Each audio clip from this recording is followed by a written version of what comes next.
Hello. Um, Hello to all, ladies and gentlemen, dear colleagues.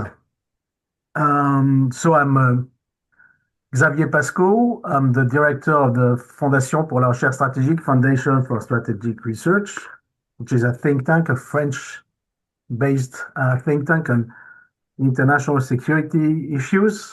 And I'm very happy to welcome you all today for this webinar um, on the space traffic, the coordination, aligning views at the dawn of a new strategic era. And it's an event that is taking part of this is a part of a series of events organized in cooperation and with the support of the U.S. Embassy and Consulate in France. And I take this opportunity to thank again our colleagues from the U.S. Embassy for their support and for this very good partnership we have. For taking an hour or two for discussing, having transatlantic discussions between experts on key issues regarding common issues of common interest in the field of international security and international cooperation. And I will now give the floor for some introductory remarks to Mrs. Jan Jones, who is a cultural counselor at the U.S. Embassy in France. And I will be very happy to give you the floor, Mrs. Jones. Thank you. Bonjour, bon après-midi. It's great to be here with you. As was said, my name is Jahan, and I can't take credit for anything today. I arrived after this has all been planned and well orchestrated, but I'm so excited to be here with you. FRS is one of the leading think tanks in France, so we're very privileged to partner with you on multiple subjects, and this one is very important. It's something that we've heard people say, but not enough people are talking about it. So having a transatlantic discussion about what to do with space, what to do with residue, with trash, with the future, how do we work together on this? It's very important. So I'm just going to enjoy the conversation. I look forward to further dialogue, and we're happy to support. Thank you. Thank you. Thank you very much, Mrs. Jones. And again, thanks to the U.S. Embassy in Paris for this very, very effective and supportive partnership. Okay, so just a few words for presenting the matter of the discussion of today. When we talk about space nowadays, it's very important to get updated in terms of data. You know, things are going very quickly, and it's changing so fast. I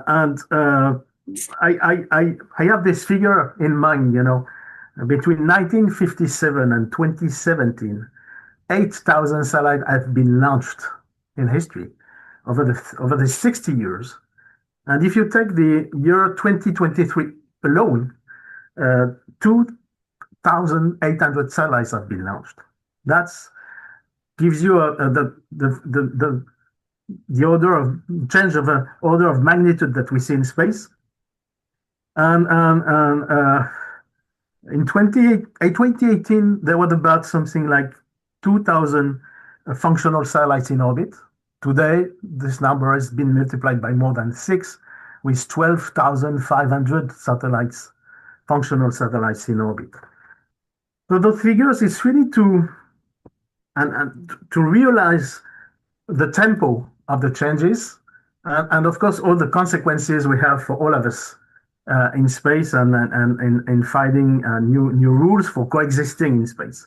And you know, some figures from even envision that in 10 years from now we might have something like 50,000 or even 100,000 satellites. Mostly, by the way, on low Earth orbit, something in between 400 kilometers and 1 to 1,000 kilometers, you know. So and so we see that it's a great change that we're going to see. It's the same in the launches, in the number of launches, you know. Last year, we have something close to 260 launches, which is quite huge compared to the average of 70 to 80 launches we had for decades before a few years before recently. So in both cases, whether we're talking about satellites or launchers, most of this activity was due to a dominant private actor, by the way, but the private sector instead of the governments. And this is the other change we have. We see new actors investing in space and invading space in a sense. Uh, and those, of course, their activity has transformed our collective relationship with the space environment. It can be explained by several factors, of course.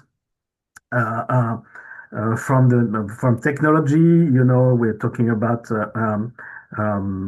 assembly line manufacturing of low-cost satellites. We're talking about reusable launchers. SpaceX today is launching in average every maybe 3 days in the best years, maybe every day in some years from now. So this development is really closely related to the evolution of technology, but it's also related to the development of new uses of space, especially for internet connectivity. We used to have the big geo satellites for telecommunications, for broadcasting TV. They still exist, but what we have today with all these constellations in low Earth orbit are connectivity constellations, connectivity satellites. And again, we see that the space activities is intrinsically linked to the way the people use space and how they manage to insert space in their own networks. So that's a clear change here. So by many aspects, the radical change of the space landscape is calling for new practices and rules, allowing the principle of equitable and sustainable use of space to be preserved and guaranteed. One key issue for this orbital coexistence is surely the coordination of collective practices, hopefully best practices, and from the management of orbits that can become more and more difficult resource to get access to common practices to be adopted internationally for anti-collision procedures, for example, but also for more and more demanding rendezvous and proximity operations, or even re-entries that may affect air traffic or other environments. Resolving such issues has become key to ensure the sustainable development of space activity because it goes hand in hand with the development of economy in space. So there will be the condition for an enduring space activity, especially in LEO, in low Earth orbit, but also in the cislunar environment, because more and more we're talking about getting back to the moon and then installing a number of space system between the Earth and the moon that will also need for logistics and more traffic, but also for military operations, by the way. Space has become for the military what they call an operational environment. They want to be able to move in this environment. They want to able to do things in this environment. So in a sense, these three very active domains in space, whether it's about LEO, whether it's about cislunar or military, they all have cross-cutting interest here and cross-cutting common topics. So this is one thing. And what we see also, and this is my second point here, that this new use of space will translate into the setting of new standards and regulations that will impact the industry as well as our economies. So therefore, the scope of the discussion of today is wide. And to help us, I'm very, very happy, and I couldn't dream of two better experts of the matter, both of them having been leading or leading today the ongoing work, both in the US and in the European environment. So our first presenter will be Kevin O'Connor. Thank you, Kevin, for being with us today. Aside from running his recently founded company, Space Economy Rising, Kevin O'Connell is a recognized expert on space commerce, the global space economy, international intelligence, and the US national security matters. Kevin has had several government assignments, including the Department of Commerce, the Department of Defense, Department of State, National Security Council, the Office of Vice President, and the Office of the Director of Central Intelligence. And in line with our two-day discussion, Mr. O'Connell's most recent role was Director of the Office of Space Commerce within the US Department of Commerce, and he was the principal architect of outreach to US private companies to facilitate innovation and encourage increased market growth and viability. He focused on the growing role of the private sector in space, encouraged new space partnership, worked to ensure the competitiveness of the US commercial space industry, and advanced American leadership in space safety and sustainability. Rodolphe Munoz, who is with us today also, and thank you, Rodolphe, because I know you have a very busy agenda, is team leader, SSA STM, so SSA Space Situational Awareness, STM Space Traffic Management for our audience who might not know these acronyms, and is a team leader at DG DEFIS at the European Commission. I think it's Unit B1, Secure Connectivity and Space Surveillance, if I don't mistake. So from May 2017, Rodolphe has been in charge in the Commission of the legal issues related to space surveillance and tracking.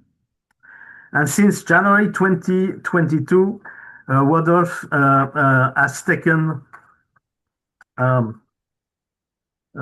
charge, just leave me, okay, has taken the responsibility of the development of an EU STM approach, and has been one of the driving force behind the joint communication by the Commission and the European External Action Service entitled An EU Approach for Space Traffic Management. So he's been involved in the implementation of the EU SSA policy and has worked with the EU SST consortium on the establishment of SST services, and especially for discussion today, including collision avoidance, re-entry, and fragmentation. So for sure, we have a lot to learn from our two experts today. And so without further ado, I will now hand it over to Kevin for his views on the matter, and we will advance like this. So Kevin, you have the floor, and thank you again for that. Xavier, thank you so much for inviting me back to another FRS event. We seem to make this an annual event, actually, and so very excited to be back with you, and excited to be with Rodolphe here on this in this discussion today. I also want to send out thanks to my colleagues at the U.S. Embassy and consulates in France. So a pleasure to be with everyone today in our listening audience, if you will. I would just open with a few remarks about why this is important. I think most people know we've just had Rodolphe participated in the Secure World Foundation Sustainability Summit in Paris last week. And so many of these discussions were had already. And so we're kind of wrapping up some of those, obviously. I would just make three general points in opening up why this is so important. The first one is that there's universally growing interest in space. And I think that's something that really sets the context for this discussion, why safety and sustainability are so important. On the one hand, one of the transitions that you didn't mention, Xavier, was that in the old days, space was kind of a push business. Companies would invent things, give them to the government, say, you figure out how to use this.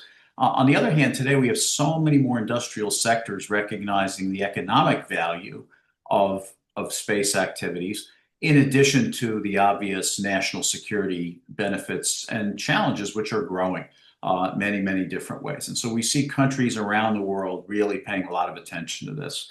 The second is that there are many new dimensions of space activities, everything from the so-called novel space activities, brand new things never done before in space, to more sobering dimensions like missile defense, whether it be Golden Dome, whether it be the new European Space Shield that was recently announced. And so these are all important to the safety and sustainability piece of the story that we're here to talk about today.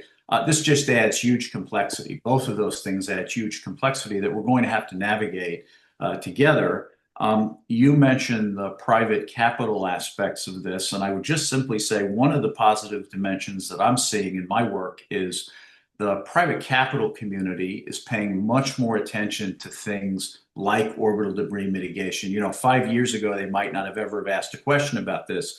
Today, they're making calculations about their investments based on young space companies actually investing in things like that. The last thing, and again, more sobering, is that the problem continues to get worse by the day. Safety and sustainability. Sustainability is really, you said it, is all about preserving our ability to do the exciting things that we've done in the first decades of space pursuits to the next 6 decades. And so we want to preserve our ability to create some of the same breathtaking innovations in that area. We're starting to see early warnings, and I have to emphasize they're early, everything from atmospheric effects. We're starting to see more space debris come back to Earth, which is not something we saw for a very long time. Seeing some early concerns about things like that. On the good news side, we're seeing much more attention to this problem. Again, the events in Paris last week speak to the intense interest in this problem. The question is, how do we move? What is the way we should move forward together? I'll certainly have some U.S. views on that. I'm sure Adolphe and you may have some European views on that. But I just say those as an introductory set of comments. Complex problem, lots of opportunity that we have to preserve to create the same benefits from space that we've benefited from in the first decades of space pursuits.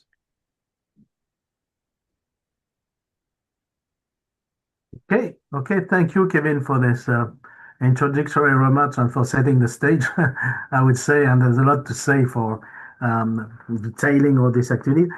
Maybe now, Rodolphe, how can you give us a presentation of these same issues as seen from the EU perspective? First, thank you for inviting me. Thank you for the Fondation de la Recherche Stratégique, and as well to the U.S. Embassy. I think it's very important to exchange, and it's a pleasure to see Kevin again. So here, what I would like to say, first of all, is it's very important. What I present is from the side of DG Defense. And in the EU, we have a very complex system. So, of course, we have 27 member states, and some of the elements are member state competence. So it's very important to underline. I'm a lawyer, after all. And as well, of course, these activities is related with a joint work that we are doing with the European External Action Service, with the one acting on our behalf for the external part. But DG Defense is heavily involved on the external actions as well. So first, I think what is interesting is to navigate among all these acronyms, as you said, STM, STC, SSA, SST, so SDA. So you have so many acronyms that time, and of course, and this is the beauty of the languages, the same things doesn't mean the same thing across the Atlantic. For example, we are using SST when the US is using SSA, etc. But even more importantly, I think it's important to acknowledge the fact that STM is more global, is something really rules, compulsory rules on a lot of elements. And STC is part of it. It's more the operational part, if you want, or how to implement it. If you want to make a parallelism with aviation, I always try to avoid that, but it's more understanding because you have a lot of differences between aviation and space. We all agree on that. But it's a bit air traffic management, air traffic controller. This is the idea. So here on our side, indeed, for all the reasons that you mentioned, with this growing number of activity in space, and I underline that this is a very good thing to have a growing activity in space. Why? Because if you have more activities, it's because you have more demand on services for companies, for citizens. So this is very important. And in order to keep all these services available, indeed, we considered at the EU level that it was time to act. And we have adopted this in 2022, this joint communication on STM. And it's very interesting to notice that you have two titles for this communication. First is an EU approach. So the idea is to put together all our member states to discuss, to see, can we have, yes or no, an EU approach? Because it's a new topic, because once again, it involves competences of member states. So we need to discuss with them. And as well, the second title is an EU contribution addressing a global problem or a global issue. And this is really important to understand that whatever is done at the EU level can be only one stone. We will never, and we don't pretend to address the entire system of issues, but we will need to cooperate. And one of the cooperation which is done based on the previous work is with the US, of course. So in this EU approach, basically, we look to 4 avenues. The first one, we had a look how to reconcile this space traffic management coordination between civil and military satellites.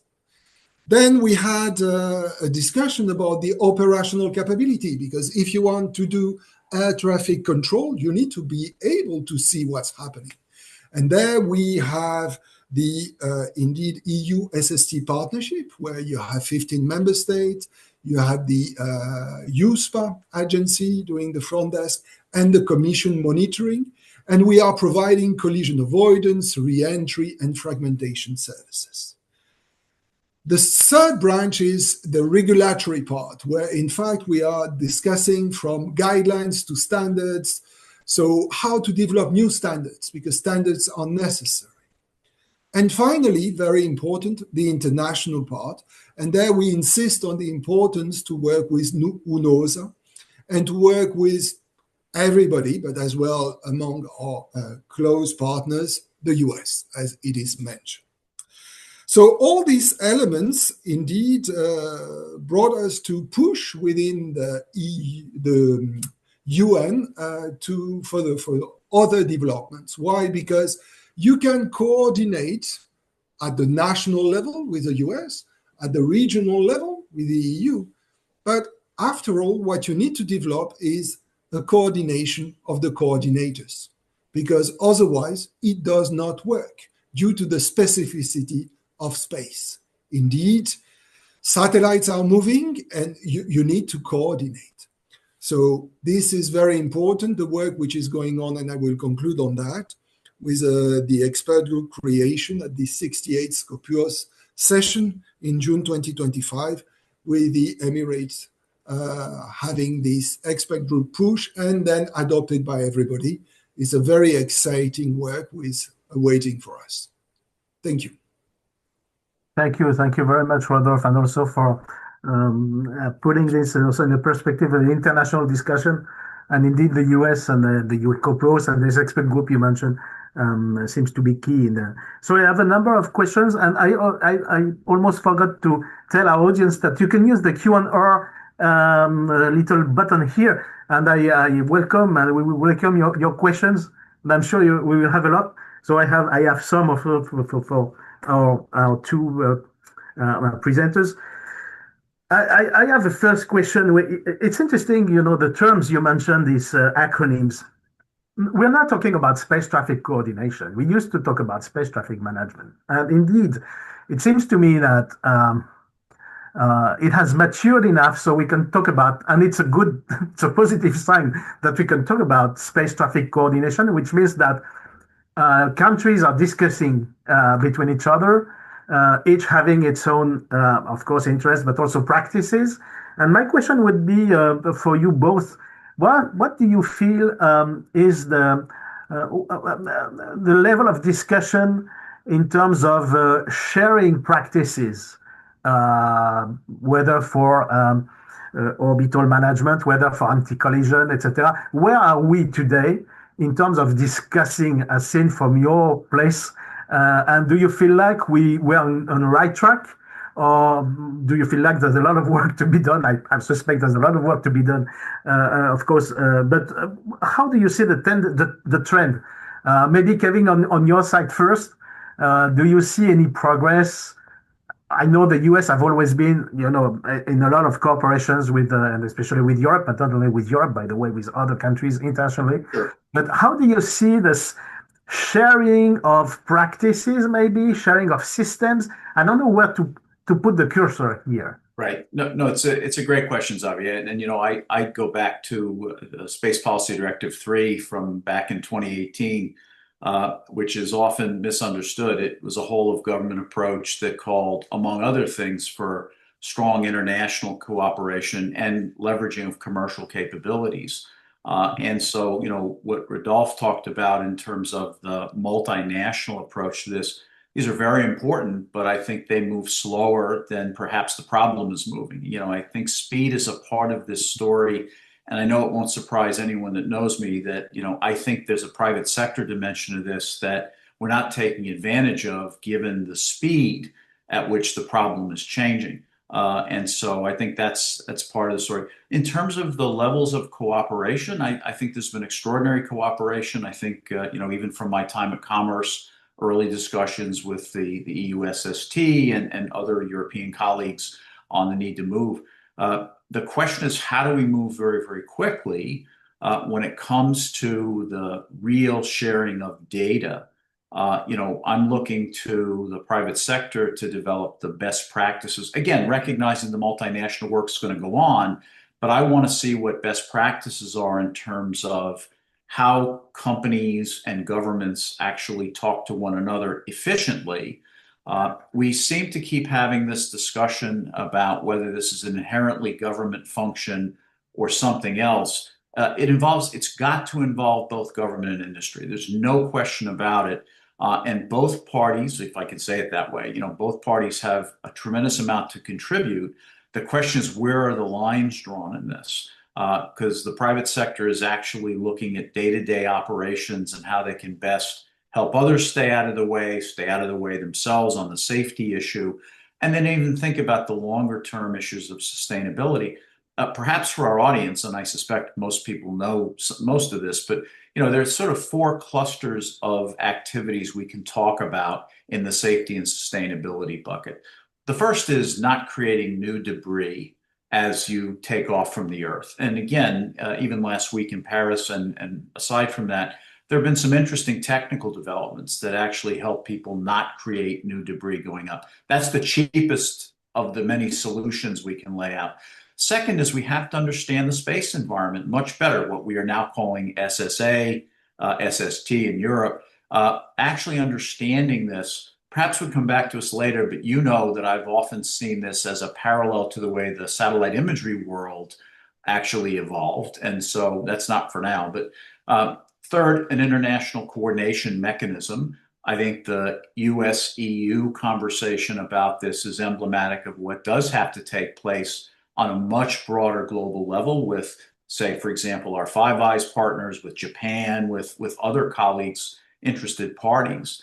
And then the last, obviously, perhaps a smaller one for now, is the active debris removal. So, if you can make progress in all 4 of those clusters, I think you've made good progress. I think the challenge here is moving quickly. And, I necessarily think the private sector will have to play a key role in this.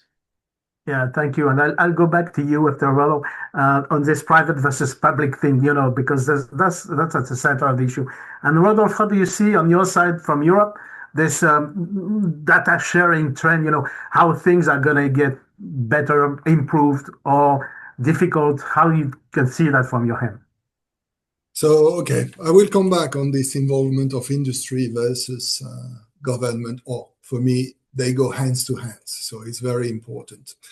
But I think the trend is quite good. So as I said, due to the former cooperation and the very good exchanges with the US, we are working closely. There are, for the one interested, 2 papers which have been published comparing the systems and trying to see how you can, based on that, to develop indeed something which is a coordination of the coordinator. So I can send afterwards the link to the two papers. They are publicly available. Yes. So these demonstrate that these two systems are talking to each other, but it's not enough, definitely. We are exchanging with other actors, but we need to exchange first with the one having a system, indeed, and with some of them we are not sharing enough today. It's why the expert group, which has been created, will be a great opportunity to exchange, because we all want the same thing, which is not to lose our satellites. You take China, you take Japan, you take India, whoever invests billions doesn't want to lose them. That's all. It's a matter of fact. But what is very important, and I think this expert group need to be really the opportunity to include the one who don't have a system, but who are just starting to enter into the space race, and trying to basically develop capacity building. And this is very important, to offer them something, okay, but not saying we are going to do it for you forever, but to tell them, look what you need to have in order to protect your satellites. And if you want, we can help you in terms of capacity building. And this is really one of the achievement, one of them, that this expert group needs to achieve. First, bringing everybody, the one having a system, and as well bringing the one not having a system, in order for them to understand what they have to do. Okay, and now I will stay with you, Rodolphe, and on this private versus public interest, let's say. Let's name it this way. Compatibility, and I feel we will discuss with Kevin about that. How do you see that on the European side? Of course, I'm aware that Europe is very much in favor of the development of such activities in the private domain. But how do we reconcile potentially antagonistic kind of interest, or possibly, or maybe I'm mistaken? So, and they always use as well a comparison with the air traffic. If you had, for the same country, competing air traffic controllers not communicating between each other, will you take a plane? Probably no. So, however, the air traffic controller, they use radars, which are not built by, let's say, all of them by the government. And even if they are built by the government, behind you have industry. They are using software we are built by industry. They can, the air traffic controller in itself can be eventually run by a private entity. It's a choice of the government to choose different systems. You can have a public one or a private one. So the idea is, first, you need to have somebody controlling. It's compulsory, because if you have two private entities and these two private entities are coordinating a satellite from the same region, let's take Europe, the EU by Europe, and one of them say, okay, don't move, the other one will move, because his client doesn't want to move, because if you move, you have to interrupt your service. The other one will say the same. In order to please this client, don't move. The other one will move. And then it will be a catastrophe. And you can even imagine worse, like goodwill. Two companies delivering SST services, one of them saying, okay, move because you never know. The other one might not move. And the other one saying the same. So both will move and both will collide. So you need to have a coordination, and this has to be done at a public level, somewhere, somehow. However, as I said, if you say it's compulsory for space operator to provide precise ephemerides, for that you will need private companies. If you say, I need data, and then you need sensors, it can be done by private entities. If you say, I need a specific software to calculate all this is done by private entities. So you can balance both, and both need and have to work together. This is what we try to do within the EU-SST partnership. Yes, so you just described, and thank you for that, Rodolphe. it's very clear to have these two levels of the racket, two stages of the racket, in a sense. And that's really the point of the EU. And Kevin, would you say that in the US, as far as you know, the architecture is quite the same in terms of conceiving how public and private entities can coordinate? Yeah, absolutely. I think the sentiment that's maybe slightly different in the United States than it is in Europe, perhaps even more, is the idea that when we do this, there's certainly a government role. There are lots of things the government should be involved with, standards, international coordination, diplomatic coordination, things like that. I think what we see is a future that's going to require a lot more innovation fast to really get a handle on where things are and how they behave in space as the foundation of future, what I'll say is space traffic management. I think we're also seeing that we're going to need a lot more services, or have the opportunity, to say it another way, to have many more services on top of that. As we talk about novel space activities, just knowing where things are will be a necessity, but there may be other aspects that will come beyond that a private sector will envision, think ahead of the markets, that kind of thing. So I think it's very much the same. It's not an either or, governments or private sector. I think we see a larger role for the private sector in this case, helping get the foundational data right, under coordination by the government, if you will, but then also creating a whole new set of services that we think will be needed to fuel the growth of the space economy. Okay, thank you, Kevin. I have another question I wanted to ask, and it goes hand in hand with what's just discussed about. Okay, industry and private players in space have issues in terms of standardization, and technology. And it happens that I read recently, something like 2 weeks ago, SpaceX mentioned the fact that they would lower or maybe before that, they lower the threshold for anti-collision warnings, and they have very stringent requirements now in terms of how to manage these anti-collision things.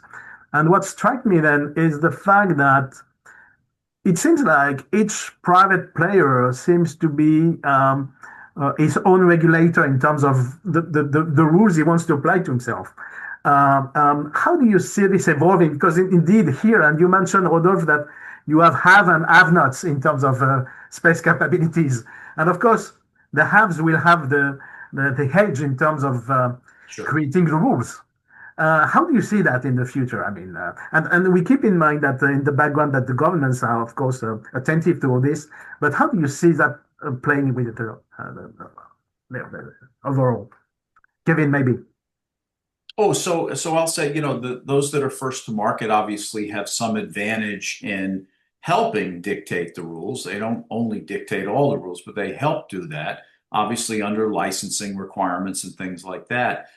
I think it's a mistake, though, to think, and this was reflected in some of last week's discussions, it's a mistake to think that industry doesn't see itself as having a role here. I think industry does see itself, and you can see it in everything from the historical creation of the Space Data Association, the Space Safety Coalition, other people who are working on this, as well as individual company efforts designed to improve space safety. Now, you raise a good point, which is until we have a coherent set of rules that make sense, companies are going to try to drive that landscape to their advantage. And so we do need some coordination, across both government and private sectors. And again, that's typically done through the licensing processes. Again, in our countries and in Europe, in our country and in Europe specifically, there are ways to manage that. You saw the FCC change the deorbit rule some years ago, that kind of thing. But let's not forget that people in industry do have an incentive to actually have positive behavior, create positive behavior in this case. It's too often assumed that they don't see the benefit of that.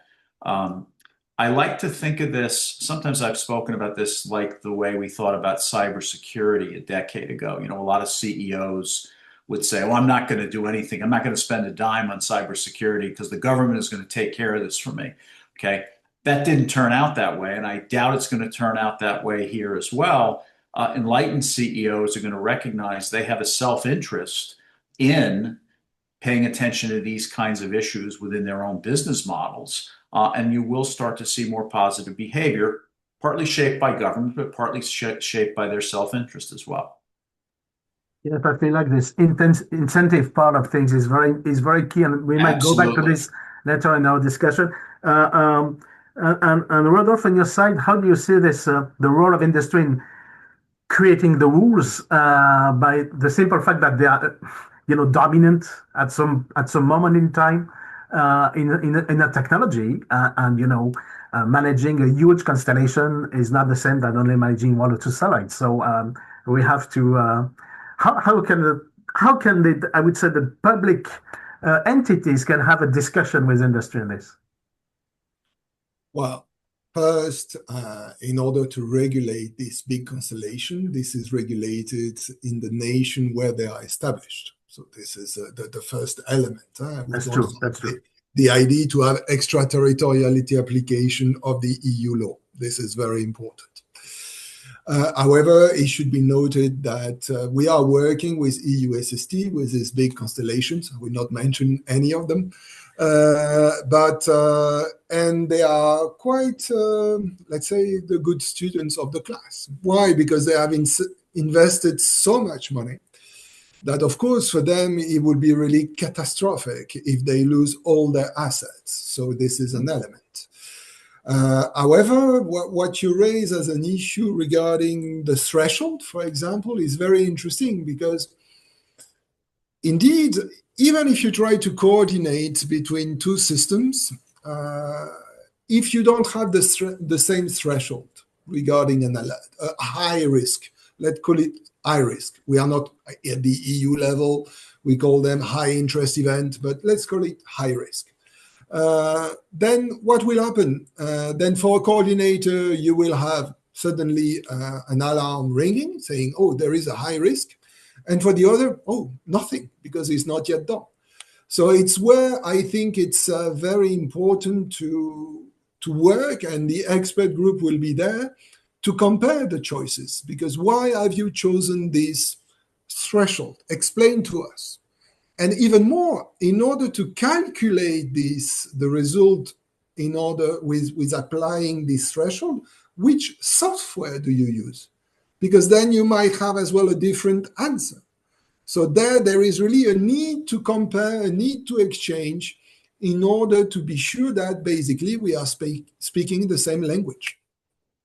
Yeah. I understand you. And at the same time, the issue is tricky because the more you have satellites, the lower the threshold will be for you. The more stringent, you will apply to yourself these rules. So I think it will be a matter of discussion with all these actors, but you have as well, specific intra-constellation rules applying to themselves. You have, that's true. In terms of transparency, everything is published, which is not the case today for everybody. So they took very good actions. Not everything is perfect, definitely. It's why we have the proposal of the draft Space Act at the EU level. But we take note that they are acting well as well. As a matter of fact, you just mentioned that, Rodolphe. As far as the draft EU Space Act is concerned, how much STM issues are taken care of in the reflections around the Space Act, and is it a key element of it? Well, according to us, and once again, I will not discuss the content because now we have entered into a discussion with the member states and the parliament, and we made our proposal. So I will just talk about our proposal, and this is in the hands of the member state and the parliament. This is our legislative process.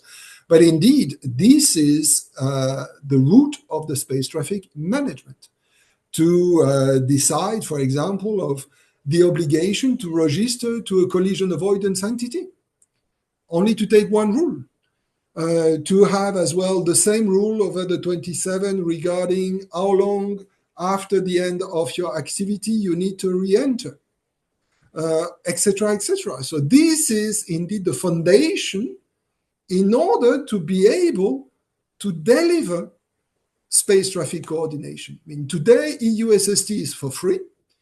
and we have to run after the entities in order for them to register. And in addition, these entities, some of them send us very good information, and there we need to distinguish, but we can come back to it, between information and data. And some of them, they never send us any information. So they might suddenly disappear from our radar, and we learn afterwards that they have decided to move without telling us. So indeed, you need these basic rules in order to be able to provide space traffic coordination. Yes. Okay.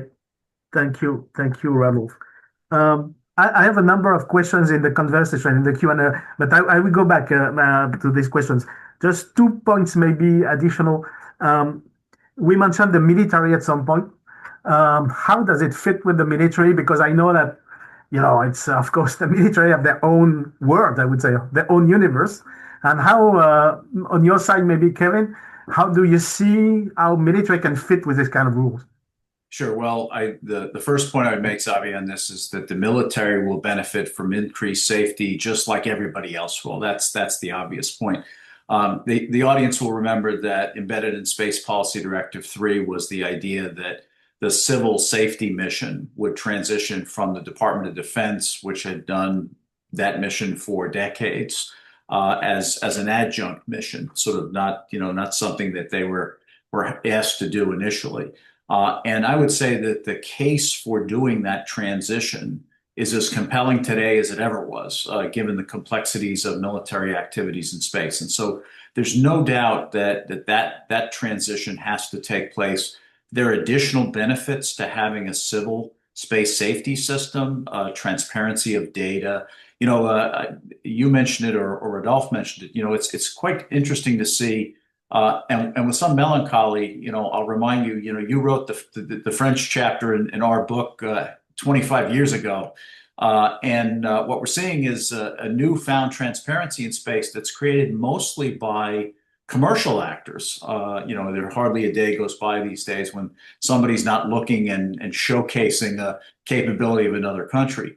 That's going to change this equation quite a bit, not just for civil space safety, which will be a positive thing, but also for military dimensions of space activities. Yes, that's for sure.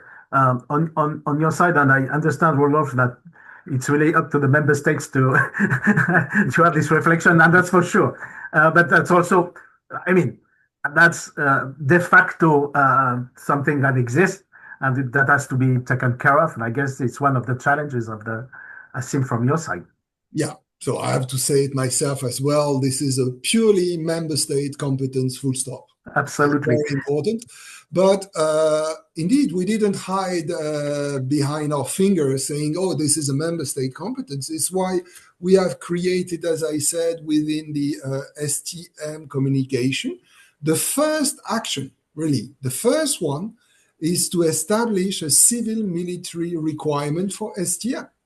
But there, of course, what we did with the help of EAS and EDA, we had exchanges with a different Ministry of Defense in order to find how can we work together. The document is nearly ready. We are still exchanging.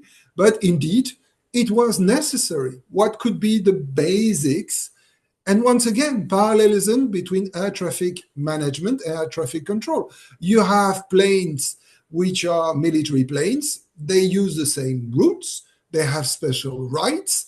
And of course, they have the right to decide what they want to do when it's necessary to do it.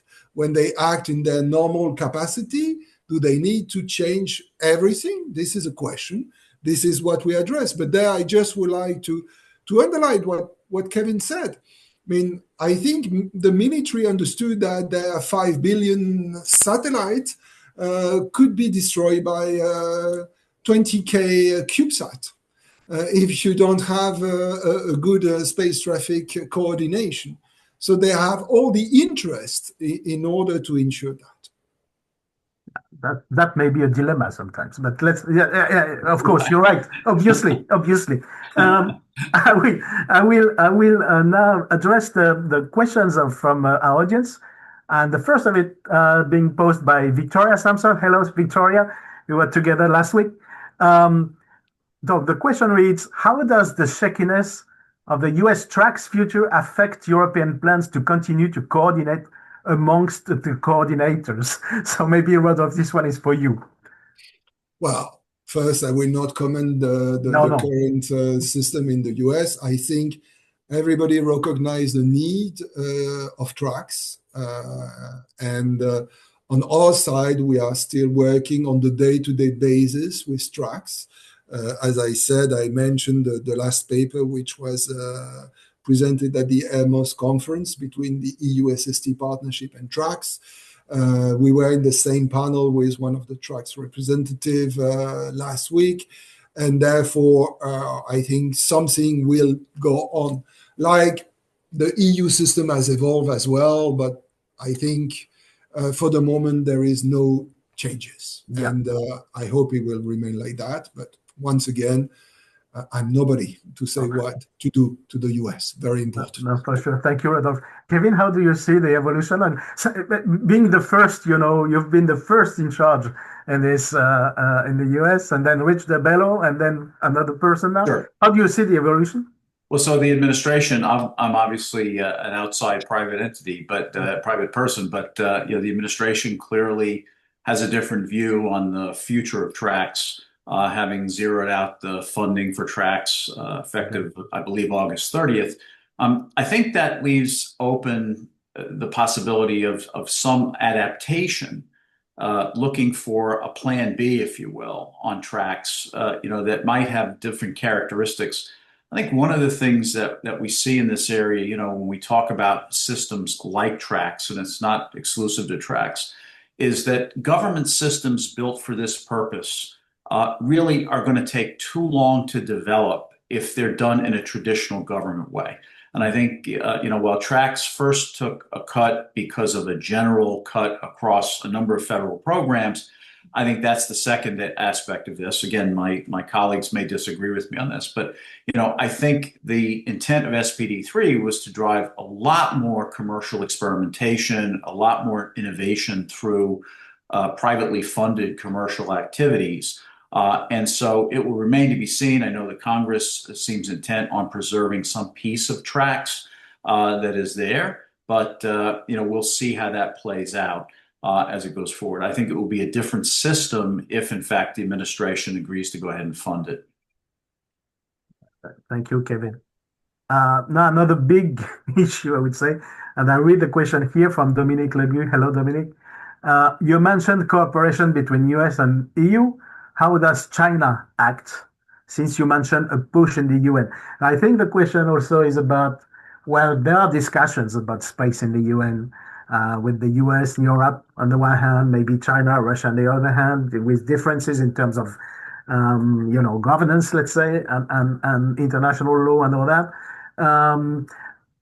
There are contrasted signals because I think a couple of weeks ago, something like this, China people from the China Space Agency has contacted NASA to talk about a possible collision avoidance measure, and they said, okay, we take care of it. So it's interesting to see that these contacts are not so frequent, and this one was seen as a positive sign in a sense. How do you see that, Kevin, this Chinese issue here? So there's no doubt that was a positive sign. It follows some years of the Department of Defense at Vandenberg actually trying to notify the Chinese of possible collisions and either getting no response or, just so again, let's acknowledge it as a small positive response. We do know that for any global system to be effective, it's going to have to include the Chinese and it's going to have to include the Russians. What the terms are on which that takes place remain to be seen. Obviously, they also have an interest in space safety on behalf of, first and foremost, the taikonauts. We've left the human piece of this out, whether it be the taikonauts or the astronauts from many countries on board the International Space Station, in the future commercial space stations. Folks do have an interest, all folks do have an interest in basic space safety issues. Yeah, so it's reassuring in a sense, people have applying common sense to this. Hopefully, yeah. We're in interaction anyway, whether we like it or not. Right. And on your side, Rodolphe, this highlights the importance of diplomacy. And of course, this is a really international issue involving at one moment or another China in the discussion. Of course, it's necessary, self-evident, and this is why I think the creation of this expert group, which has been created because as well China was in favor, is really the momentum to launch this. Because, as I said, whatever you decide for your own satellite is not enough. You need as well to exchange.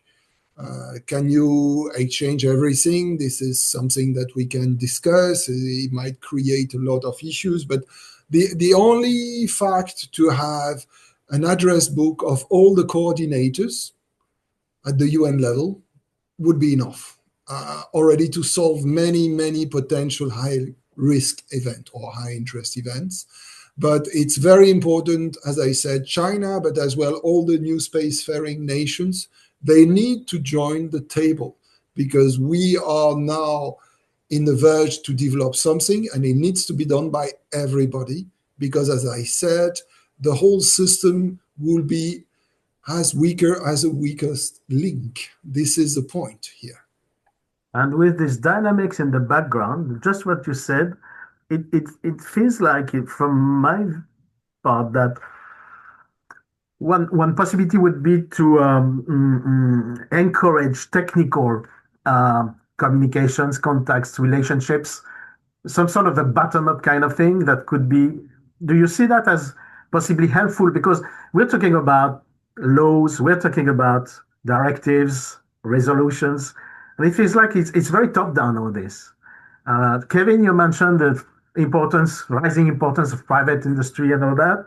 Sure. You feel like we should, how do you say this, reconciling bottom-up and top-down things? Yeah, I think in this case, like in many areas in the United States history, we think of this as a bottoms-up approach. The government really must benefit from industry perspectives on this, especially given A, the speed of the industry, and B, the speed of the problem. And so technical exchanges at the lower level that say, how do we actually do this, as a practical matter, I think are all very positive. Um, and both of you and Rodolphe, maybe we talked about incentives, because, okay, you have to engage these new players and you have to make sure that they realize how much it's beneficial for themselves to play by the rules. How could you, Kevin, maybe, how do you see what could be incentives for the industry to, to really engage in this? Kevin, if you like, first. Yeah, no, I think incentives are very important here. I mean, I think as opposed to top-down driven regulation, and this may be a difference in the U.S. and EU approaches to this problem, I think the creation of incentives is actually a positive force. Incentives that range from incentives related to data sharing. We would have called them in the first Trump administration light touch regulations that create incentives for companies to collaborate on these kinds of issues. And so, what can those be? They can be if people adopt certain behaviors, voluntary behaviors, they may get some sort of a tax credit. They may get some sort of other benefit for participating. And so incentives, I think, here are very, very important. Those are in addition to the ones I mentioned earlier, which is that an enlightened CEO recognizes that if they want to assure their own missions and the success of their business, or the continuation of their business, I should say, they have an interest in doing this. And we're seeing more and more private sector operators figure that out. It looks to me that incentives might be wider than only national ones. I feel like, this might be discussed as such, maybe. I don't know, Rodolphe, you would see this happening one day, having a discussion, international discussion between public entities and at public level about common incentive for engaging the whole industry, or do you see that first step by step? Well, First, I think what is very important is that whatever is developed need to include the space operators because they are the first one concerned. Then you need as well to involve commercial entities, definitely, because they are now growing at the EU level, at the US level, and elsewhere. So we need to take into consideration this element. And this is indeed one of the ideas that we have to bring everybody together in order to find concrete solutions. And then I think the idea just to discuss with the need or not to have a standard about exchanging information, the need or not to have, for example, the same thresholds, perhaps is not the need or not to have the same software. Perhaps it's bad to have the same software because if suddenly you have an issue with the software, then it's better to have two of them. So all these discussions now presented in this paper done by EU SSTM tracks. I will put the reference, if you agree, of course, in the chat afterwards. Yes, please. Yeah. But there, it's very important to understand that you have a lot of pragmatic elements that are developed in this paper to present the system, to see the different services which are provided, which give an idea for the industry what they can provide in this market as well. And this is very interesting. Then on the operational part is something much, much more difficult to develop right now at the really global level, let's be honest. Yes, more for at sure. the bilateral level. Well, it might be the right direction, but on a step-by-step basis, let's say, let's don't put the horse before the cart before the horses, let's just say. I will thank you, Rodolphe. We see the link here in the chat. If you want to have this access to this document, you might go in the chat and download it. Other questions? So I have another question about Dominique Leglue, you ask could you precise what happened in June, the Emirates proposal? In fact, it's really the Emirates about the expert group at Copious level to deal with STM. So it came from the Emirates as a proposal, and it's been agreed upon to start this group. So it's been very important. Also, how data can be managed, shared, not shared, which coordination? I think we touched upon this in one way or another before. I think that there's a lot to think about in this domain because even the technologies are evolving. I think the digitalization of all this might help if properly conceived, let's say, with cooperation as a in the background and as a I would say a start for this. And of course, when it comes to defense and intelligence, it's going to be and that goes to another question from Dominique. What did you mean, Kevin, when you mentioned we have to know better the space environment? There is this notion that we have SSA, we might have SDA, something like this. I mean, this is an easy one. I mean, we lack a lot of information about where things are and how they behave in space as the foundation of our information. Companies that do not have GPS-enabled capability have less knowledge, for example, than those that do in the space environment. We know now, and I think there was a great panel at last week that I saw part of online, a great panel on atmospheric effects and space weather and things like that really are effects that we have to consider as we think about all these things, how to keep satellite operators safe, keep them out of harm's way, how to understand where people are going relative to licensing positions and things like that. I mean, I think there's still a lot to learn. I'll return to something I said about a half an hour ago. I often see parallels between the way the satellite imagery world came about, the commercialization of satellite imagery world came about, and this world. And in the first instance, the commercial capabilities were asked to do only the simplest of tasks. When in fact, when you think about it today, people are asking for more timely, more accurate, more precise data from satellite imagers. I think we're headed the exact same way in the SSA world. People are going to want more timely data. They want more precise data. We're going to have to be more refined in terms of maneuver plans and things like that in a way that I don't think has even been imagined yet. That's partly why I want the private sector thinking ahead of the market. When I have government-driven systems, they tend to build around, 5, 10-year cycles. And oftentimes you wind up with government systems that are out of date the day you cut the ribbon on the capability. I want a dynamic place where companies can actually think about services competitively that will be able to provide additional space safety parameters in the market. Yes, I've just read a question that goes precisely in this direction from Pablo. Regarding private innovations, there are new star tracker models with dual use recently proposed to detect resident space objects beyond usual attitude determination. Are these types of space-based distributed sensors also considered for STM SDA coordination? And in this case, how would this distributed data be shared? Okay, you partially answered. You're making my point. You're making Yeah, my yeah, point. yeah. These are new capabilities that are coming into the market. Yeah, absolutely. For both of you, I have another question, a more general one. When we're talking about STM, STC, when we're talking about active debris removal, when we're talking about rendezvous and proximity operations, etc., we're also talking about responsible behaviors.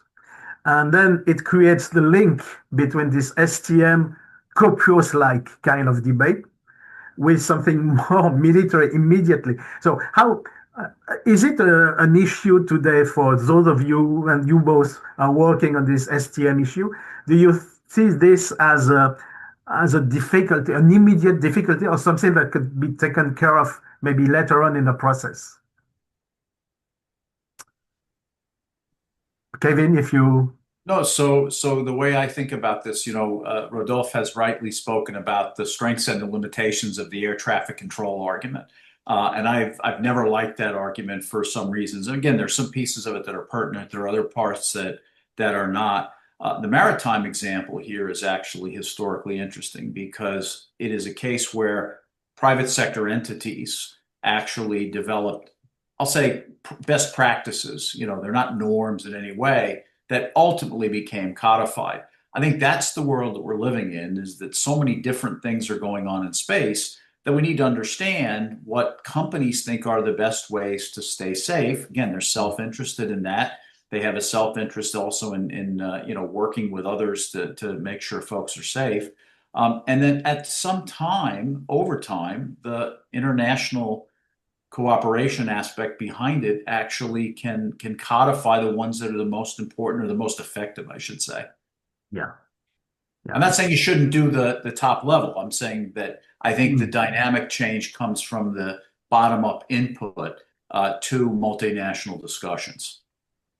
If I may, on this one, I mean, as I said, I really loaded the idea that, of course, what is done by industry is not bad by definition, but there I will take another parallelism with the road. I mean, we all know that if you say, as a good behavior, do not phone while you are driving, not sure that it will be enough time to time. Let's put it that way. So indeed, you need to find the right balance, because if you take rules which are too stringent, you might be useless. It might be useless at the end of the day. So let's be honest. However, to rely only on good cooperation, guidelines, and in order to draft the Space Act, we have studied all the guidelines, and some of them are, by the way, they are not compatible. So if you have two types of guidelines from two industry which are not compatible, how do you do? So what I mean is, it's important to listen to industry, definitely, because they are leading, and we don't want to disrupt the market, definitely, because we are doing that to have access to space in the future. However, you need as well, time to time, a referee to say, okay, now it's time to say that this is compulsory. Yeah. And to do it at the global level, to develop something compulsory at the global level, that it's something that today, let's be honest, would be very difficult because it takes always a lot of time to do it at the global level. And what we had at the global level is something, a document which is extraordinary, which is the 21 long-term sustainability guidelines, calling every members of the United Nations part of the COP to adopt and to transpose these guidelines. And this is very important to do it now. Yeah, yeah, of course. Okay, so I will now just maybe we're gonna. I think we had a good a good view of the issue. I would ask maybe one of the last questions, by asking both of you, what would you feel should be um, the next steps in terms of both in the US on the one hand and on the EU on the other hand, to be taken respectively to try to make things more converging, maybe? And how do you see the best strategies to make sure that this STM, STC issue, we should not talk about STM anymore, I think, by the way. Listening to you both, I think STC is really an agreed, I think, conception of what the architecture should look like. What would be for you, first? What would be for you the next step to be implemented? And secondly, how do you see the timetable for all this, the schedule, the timeline? I would say, realistically speaking, is it a matter of years? Is it a matter of decades? And then it would be a bad message because it would really disturb the space activity as an economic activity. But how would you say that, Kevin? Maybe it can't last decades. I mean, the problem we have is that this problem, the debris problem specifically, affects everything we talk about in the space economy, and so we have to make rapid progress. As I said earlier, I think the private sector is key to that. Let's acknowledge from the start, though, that U.S.-EU cooperation on this has been strong. It has been positive. I think we have amongst the most robust private sectors in the world, although operating under different rules. Obviously, I think we should be doing a lot of experimentation in this area on many of the technical questions that underlie exactly what we have. But I don't think we have decades to solve this problem. I think we have some time. It will involve incentives and disincentives, obviously, if we stick to that moniker. But I think the cooperation we've had so far is strong. We need to extend that again with other colleagues. The problem will grow more complex for one reason or another, and we have to make rapid progress against this. The way you do that is by making maximum use of what the private sector is able to bring under government direction, light touch government direction on these things. On standards, we haven't talked much about standards. There's another place where standards will play an important role, and it's definitely a government-driven role. What governments have to be careful of with standards in this area is that things are moving so rapidly in the space industry and adjacent industries, that there's a risk of putting a standard in place that's irrelevant right from the get-go, or shaping the market in a way that you actually don't want to do, cutting off the market if you have it. So there's a delicate balance here of how to approach this from the government perspective. But as I said earlier, it's a government and industry solution that's going to move fastest here. Yeah, I take your point about the cure of the private industry. At the same time, do you feel like there should be more? How can we organize more transparency between public entities, between government, between nations? Maybe to start, talking about respectively in both, I think we're seeing it, Xavier. I mean, again, I think we're seeing it in the last 6 weeks. We've seen pictures at Amos. We've seen the Chinese taking pictures of U.S. satellites. We've seen, again, I think the transparency we've seen on Earth, it will never be complete. Let's not be too naive on that. It will never be complete, but I think the increased transparency done in the public, and more in the open, I'll say it that way, is actually going to help with this problem. because bad actors, are going to be able to be called out. They will be called out, as it turns out. That may not solve everything, but we're going to see much more transparency in this space and a demand for more and more data about, where things are, how they move, how they behave, and how they stay safe going forward. Yeah. Thank you, Kevin. Rodolphe, on your side, how do you see that in your dreams, what you would like to see as next steps, and then what you did, the timeline for you? So I think first we need to encourage research. This is very important because the research are the services, the senses of tomorrow. So this is very important. We need, because we have just talked about the satellites, but today we have 140 million debris, and the best public catalog is the U.S. catalog, and is of 40,000 out of 140 million debris. So we need to increase our capabilities, definitely.